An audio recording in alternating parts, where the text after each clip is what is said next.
I still remember the warmth of that late September sun on the hood of Blake's battered Ford as we left Indianapolis behind, the highway unwinding like a ribbon toward the Great Smoky Mountains. Back then I thought a weekend hike would be nothing more than a break from the grind, just three friends trading concrete for forest floor. My name is Cody Warren, 25 at the time, a mechanic who knew engines far better than mountain trails. Blake rode shotgun, the eternal trip planner with a grin that could outshine the dash lights, and Tessa stretched across the back seat, her Oregon-bred confidence threaded through every word. The drive blurred into soft gold light and the smell of gas station coffee. By midday we were parked at a scenic overlook where the Appalachians rolled out in endless green waves. The sky was a hard, polished blue, the kind that promises nothing will go wrong. We should have recognized that kind of sky for what it was, a curtain hiding everything it refused to explain. The first miles felt easy, almost domestic. Families passed us on the well-worn trail. Kids balancing on roots, older couples walking in quiet rhythm. Oaks, maples, and hickories crowded the path, their leaves whispering in 1,000 shades of late summer. I can still taste the damp sweetness of the air, heavy with the scent of moss and slow decay. Around 4 o'clock, Blake led us onto a narrow side path he'd scouted on a previous trip. The main trail thinned to a thread of trampled grass and low branches. We ducked under fallen trunks slick with lichen and shoved through tangles of spicebush and briar. Civilization dissolved behind us with every step. The hum of distant hikers, the faint metallic click of trekking poles, all of it disappeared until the only sounds left were our own breathing and the steady tap of our boots. When the forest finally opened, it felt like stepping into a hidden room no one else had claimed. A small clearing lay cupped in a ring of tall pines and ancient oaks. A creek ran along one edge, its water so clear it seemed to steal the color from the stones beneath it. The ground was soft with pine needles, the air cooler, richer. We set our tents in a triangle around a fire pit we built from river stones. Blake and I pitched ours close to the creek. Tessa chose a spot near a boulder streaked with quartz that caught the last shards of daylight. Night came the way a candle gutters slow, then all at once. Stars crowded the sky, sharp as new pins. We roasted a quick meal on the camp stove and let the fire paint our faces in restless amber. Somewhere beyond the tree line, a lone coyote called, a sound both wild and strangely ordinary. When we finally zipped our tents, I felt nothing but the easy fatigue of a day well spent. At dawn, I woke to birdsong so layered it felt like the forest itself was exhaling. Blake was already crouched by the fire ring coaxing water to boil. Tessa emerged minutes later, hair tangled, eyes half closed, laughing when she caught me staring at the mist rising from the creek. We ate, packed, and aimed for a ridgeline 5 miles uphill. The climb burned our legs, but the view repaid every step, a panorama of folded valleys and blue-gray peaks fading into forever. By evening we returned to the clearing, tired but satisfied. We built the fire, cooked a simple dinner, and settled into the kind of quiet that needs no conversation. Then the forest changed. It began with a sudden hush, as if some invisible switch had been flipped. The chatter of birds dissolved mid-note. Even the creek seemed to swallow its own voice. A breeze still moved the canopy, but no leaf answered. I remember glancing at Blake.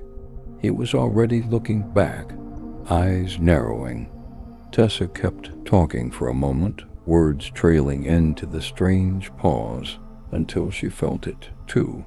From the dark to our right came a groan long, deliberate, like the hinge of a door that had been waiting decades to move. It lasted 5 slow seconds and stopped.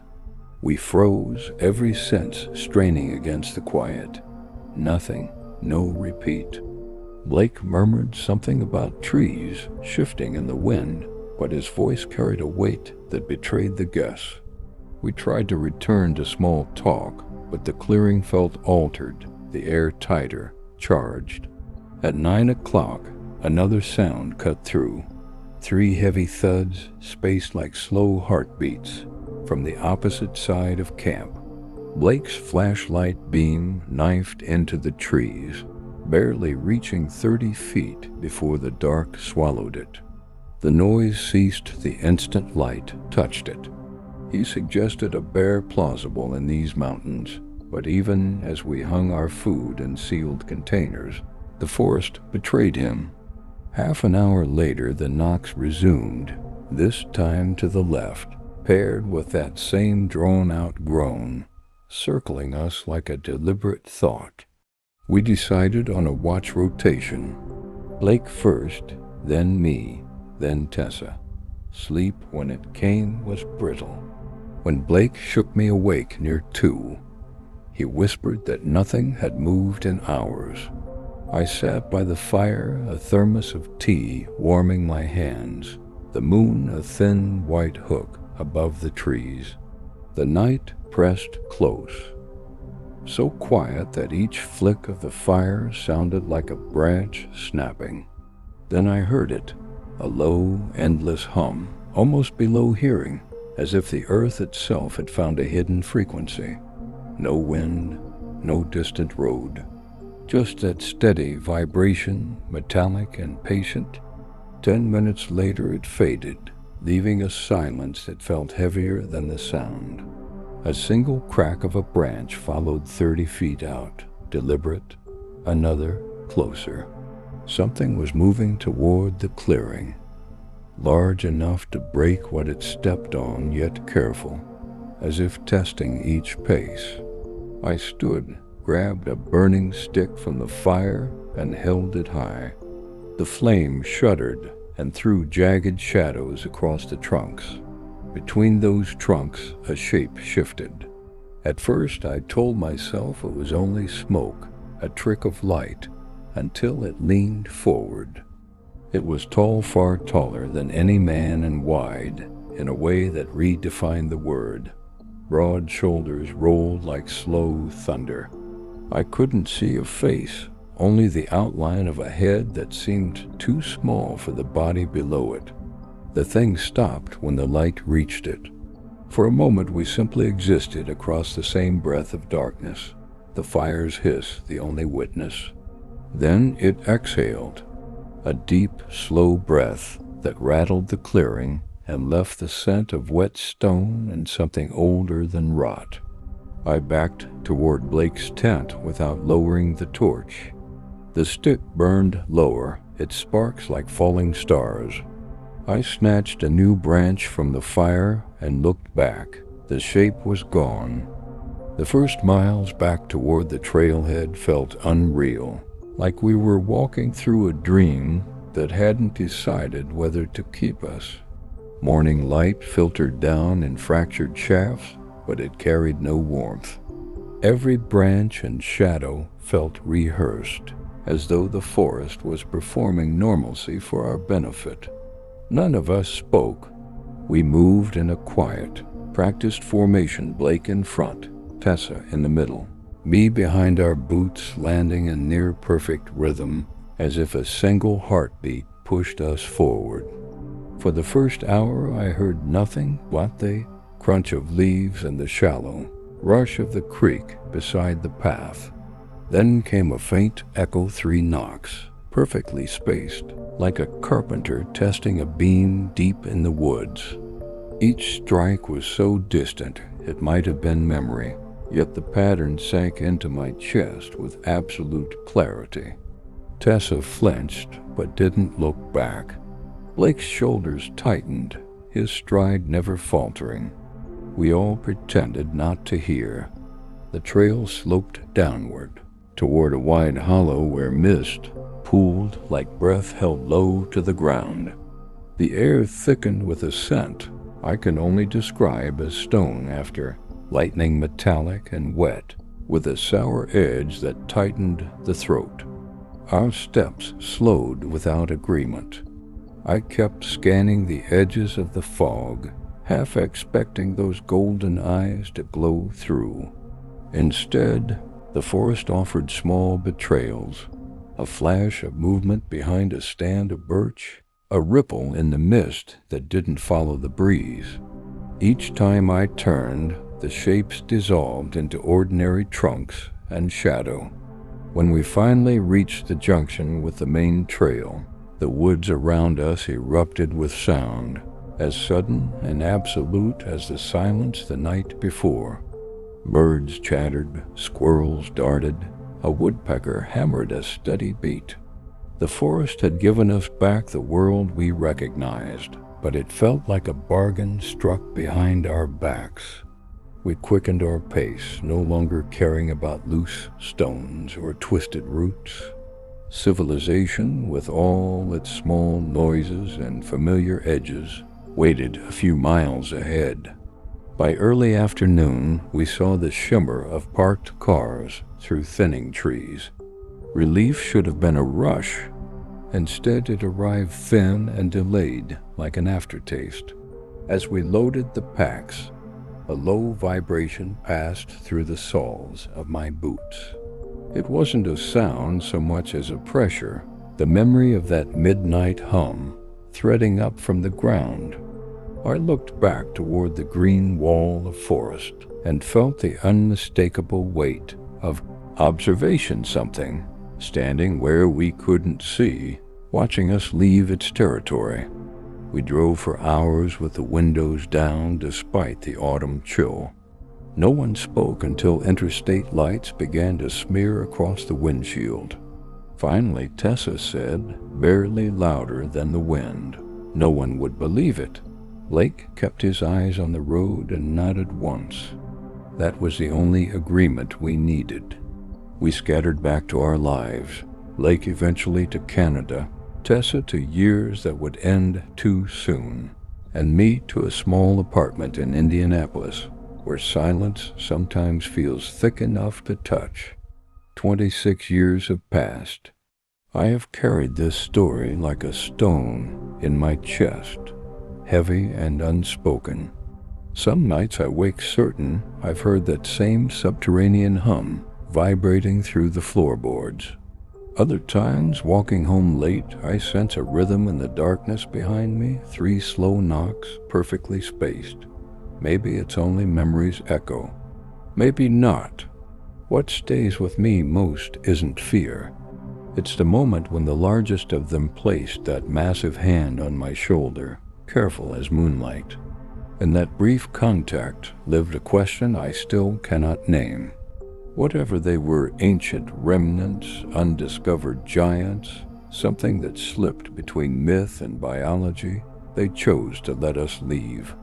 And somewhere in those endless woods, beyond maps and explanations, I know they are still watching, still breathing, still deciding.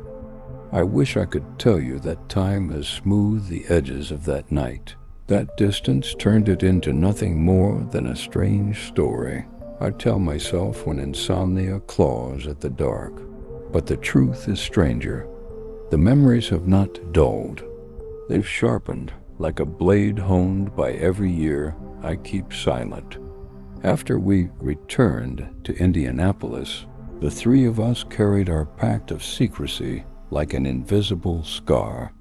At first we checked in often, each call a lifeline to someone who had seen what we'd seen.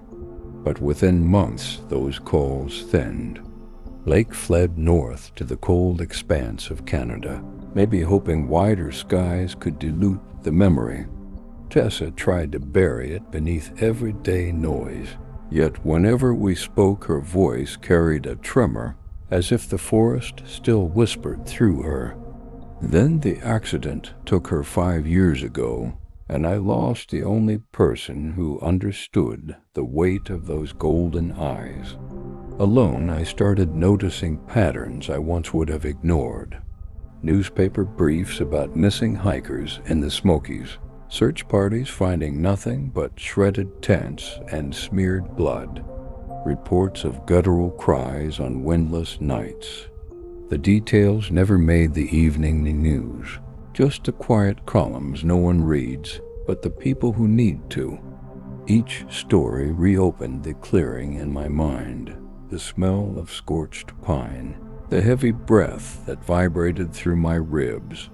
Some nights I wake to a soundless pressure in the room, the same low hum I heard at 3 a.m. by that fire. It creeps through the floorboards, a vibration more felt than heard, like the heartbeat of the earth leaning close to listen. I tell myself it's an old building settling. I tell myself many things.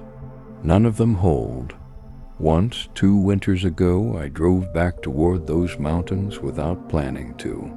I told myself I was heading south for work, but the road kept bending east until the peaks rose blue and endless in the distance. I parked at the same overlook where we'd left the Ford that first day. The air smelled of iron and cold stone. Snow laced the branches in delicate chains. I didn't hike in. I just stood there as dusk slid across the ridges, waiting for something I couldn't name. When a sudden hush swept the woods birds freezing mid-note, the wind halting mid-sigh, I felt the exact gravity of that night return. I turned and left without looking back. People ask if I believe in monsters. I don't.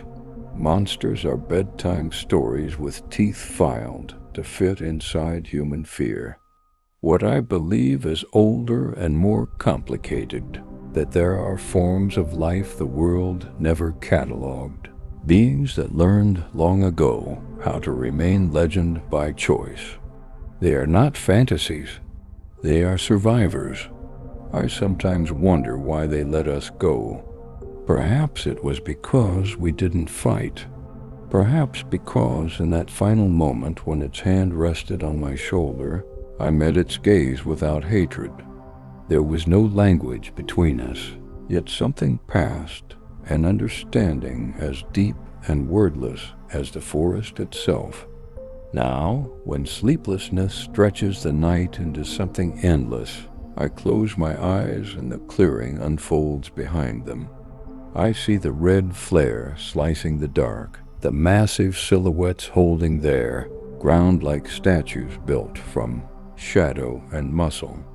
I feel again the rough heat of a palm that could have crushed me, but chose not to. And in those moments, I know this. Whatever lives in those woods remains there still, patient and unafraid, watching the edges of the human world with eyes that remember us. That is the truth I carry, the truth I will never trade for comfort.